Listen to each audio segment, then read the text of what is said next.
बड़ी खबर मालेगांव ब्लास्ट से जुड़ी हुई सामने आ रही है। मालेगांव ब्लास्ट पर आज फैसला आने वाला है। मुंबई की एनआईए कोर्ट में फैसला सुनाएगी। बताते चले कि 2008 का ये मामला है।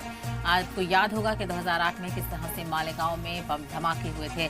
ब्लास्ट में 6 लोगों की जान गई थी तो साध्वी प्रज्ञा समेत 7 मुलजिमीन पर इसका इल्जाम लगा था और इनको लेकर केस चल रहा था। तो 7 मुलजिमीन पर फैसला आना है। एनआईए की खसूसी अदालत आज मालेगांव विस्फोट मामले में फैसला सुनाने वाली है। अदालत ने 19 अप्रैल को अपना फैसला महफूज रख लिया था, जिसको आज सुनाया जाना है।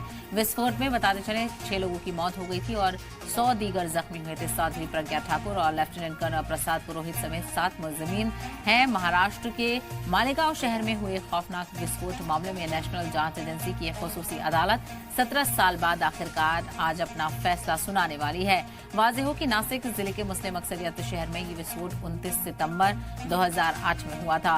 वो नवरात्रि का मौका और रमजान का महीना था। इस विस्फोट में 6 लोगों की मौत हो गई थी और 100 दीगर जख्मी हुए थे।